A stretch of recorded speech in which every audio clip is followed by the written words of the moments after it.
Hai guys, assalamualaikum warahmatullahi wabarakatuh. Kembali lagi di channel Q. Hahaha. Oke guys, mataku sedikit tembem ini. Aku semalam pengen nangis.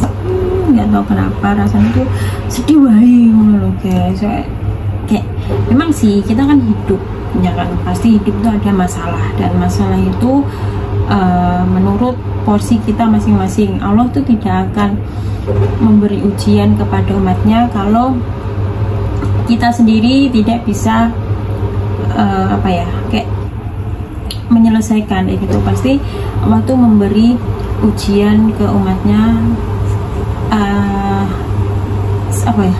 kayak sebab tidak melebihi batas kayak gitu loh guys, ya, melebihi batas kemampuan kita untuk menghadapi semua. Intinya kita ikhlas, terima apa adanya, bukan terima, bukan menerima apa adanya terus kalian tidak bisa, tidak, kalian harus berusaha juga, ikhtiar, sholat, berdoa agar masalah kalian diselesaikan. Nah ini guys jadi saya roti ini aku mau membacakan curhatan para si netizen yang sudah kirim DM ke aku, ya kan. Aku akan membacakan mungkin ini ceritanya gimana ya, bisa dibilang tuh sedih tapi juga baik ya. Assalamualaikum Min, curhat ya. Saya sudah menikah lebih dari 17 tahun, memiliki 4 orang anak, dan saya masih tinggal di pavilion bersebelahan dengan mertua. Nah ini kalau bisa tuh kita menikah jangan jangan satu rumah dengan mertua, dan jangan dekatan. Karena apa? Karena sing cedak kuwi mambune bau, karena sing aduh mambune wangi. Tahu kan istilah kuwi guys. Suami saya tidak pernah berubah. Saya sudah 2 kali pisah dengan suami, sudah 2 kali saya ditalak. Oke. Tapi tiap kali ditalak, suami yang selalu mohon-mohon dan nangis-nangis dan minta maaf kembali. Dan saya orangnya nggak tegaan. Pada aku, Min, suami saya sangat pelit dan bakil. Jadi selama 17 tahun saya tidak pernah menerima uang nafkah secara langsung, hanya dibelikan makan pokok saja seperti beras, lauk, sayur, minyak dan lain-lain untuk baju 4 anak saya.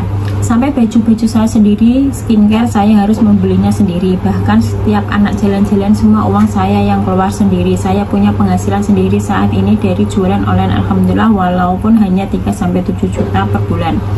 Wis wakeh kuwi lho. Dan saya memiliki ibu seorang janda dan harus bantu beliau tiap bulan, dan itu suami sepeser pun suami tidak pernah ikut membantu. Suami bukannya tidak mampu, tapi suami sangat tergantung dengan ibunya. Ibunya sangat memanjakan dia. Saking pelitnya, sampai untuk biaya sekolah anak suami selalu meminta keringanan dari pihak sekolah. Saya sebenarnya sangat malu.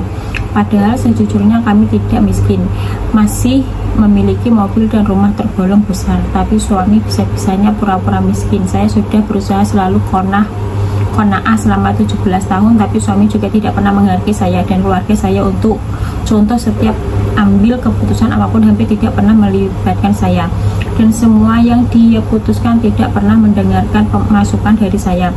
Dan untuk keluarga saya dan suami 17 tahun juga saya tidak akur karena keluarga suami ilfil dengan keluarga saya yang tidak berpendidikan tinggi seperti keluarga suami. Setiap ibu saya mau datang ke rumah nengok cucu pasti tidak diizinkan, sekalipun datang diam-diam suami langsung ngilang, nggak pulang, seolah-olah ibu saya itu menjijikkan dan aib buat suami. Nah iki contohnya ya guys ya. Kalian kalau mau nikah, untuk para perempuan harusnya melihat bobotnya seorang suami. Bukan berarti kamu mencari suami yang yang kaya, karena kalau suami yang kaya, kalau dia belum bekerja, itu berarti milik orang tuanya, kayak gitu guys. Dan melihat bibi bobotnya itu bukan berarti golek sing sugih, sing duit akeh, golek sing ini bla bla bla. Enggak guys. Tapi kalian harus juga memikirkan pemikirannya, kedepannya dia seperti apa, gimana perlakuan dia kepada keluarga kita, kayak gitu loh, kayak gitu. Jangan asal wah ganteng duit akeh ini terus gelem ya, ojo guys, ojo. Karena wong sugih kuwi, apalagi sugih dari orang tua, ini biasanya merendahkan kalian. Mending hati-hati kalau mencari pasangan. Pasangannya guys ya.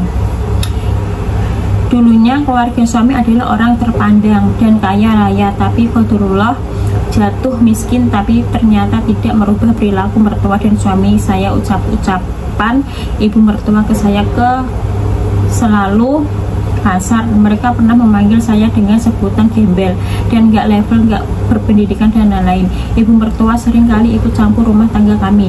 Terakhir saya minta tolong suami jaga anak sebentar karena saya mau kirim paket, tapi ibu mertua bentak-bentak saya, bilang kalau saya ini bikin anaknya capek, sakit.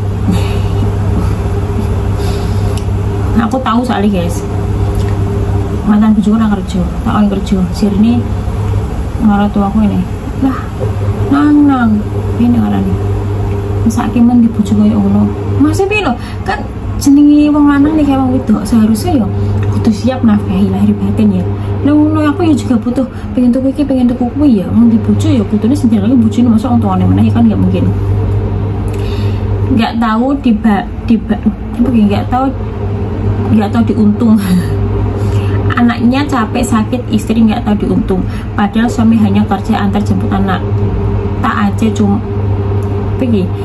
aja cuma sampai jam 12. Saat ini saya sudah habis kesabaran min. Saya ingin bercerai, tapi tiap kali lihat anak-anak saya kembali nggak tega. Tapi anak kami yang besar sudah paham kalau saya sangat menderita dan menyuruh berpisah saja. Mending pisah daripada kamu sakit. Oh iya, suami bukan hanya pelit, suami juga mata keranjang, sering share wanita di sosmed. Saya sampai saya hilang rasa untuk melayani suami, padahal sejujurnya saya hiperseks dan tipe wanita yang sangat jaga penampilan. Meski anak sudah 4, tapi badan saya masih sangat langsing. Saya selalu rajin olahraga juga jaga makan, rajin olahraga jaga makan. Jadi dia tuh oke lah, aku nggak pernah olahraga guys, tapi ini olahraga jaga makan, aku nggak jaga makan guys. Juga rajin skincare dengan tujuan menyenangkan suami, tapi ternyata itu nggak merubah suami buat menundukkan pandangannya. Beberapa kali ketahuan cacatan dengan lawan jenis, bahkan pas saya nifas ketahuan habis ketemuan dengan wanita lain. Saya mau minta saran, apakah saya egois jika bercerai? Apakah saya kufur seperti yang suami selalu bilang ke saya kalau saya wanita kufur? Sudah mendapatkan kelebihan suami saya adalah dia mau bantu kerjaan istri seperti masak dan cuci baju, juga masih sayang anak. Sebelumnya saya sudah sering banget bicara dari hati ke hati, tapi suami tipe egois banget. Sampai sudah dengan bantuan para ustadz, nanti suami berubah, tapi hanya beberapa bulan saja, terus berulah lagi dan lagi, terus minta suami saya, padahal orang yang taat agama 5 waktu, selalu di masjid, kajian, selalu di mana-mana hadir. Ketika selalu aja saya membantah sama suami saya, langsung dibilang istri durhaka. Hati saya takut dan akhirnya selalu kembali mengalah. Saya tidak ingin menanggung dosa karena saat ini setiap melayani suami saya merasa sangat terpaksa. Bahkan ketika saya sakit pun suami nggak mau tahu, pokoknya dia harus dilayani. Kalau tidak saya layani, dia akan bilang kamu akan dilaknat Allah jika tidak patuh dengan suami. Maaf ya, complicated, sangat butuh masukan dari reader. Di sini pengen ada yang bisa menguatkan saya jika saya mengambil keputusan bercerai, mengingat anak saya ada 4. Makasih buat semua yang mau kasih masukan dan saran. Oke. Jadi untuk mbaknya ya, kalau kamu sudah merasa sakit dalam rumah tangga seperti itu, kamu minta cerai aja, karena Allah tidak suka umatnya menyakiti diri sendiri. Contohnya seperti ini, tanpa kamu sadari kamu tuh menyakiti hati kamu sendiri. Kamu terpaksa melayani suami, kamu terpaksa mempertahankan demi anak. Gini, anak itu bakal besar dan anak itu suatu saat akan mendapatkan pengganti seorang ibu atau seorang bapak masing-masing. Jadi untuk mbaknya tinggal gawe minta cerai. Apalagi kamu udah mendapatkan penghasilan sendiri, insya Allah kamu bisa menafkahi keempat anak kalian. Itu oke. Itu pesan aku. Semoga yang nonton videoku selalu diberi kesehatan, kemakmuran, dilimpahkan rezekinya, dimudahkan semua urusannya. Dan untuk yang pengen garis 2, semoga segera dapat memenuhi. Bye-bye.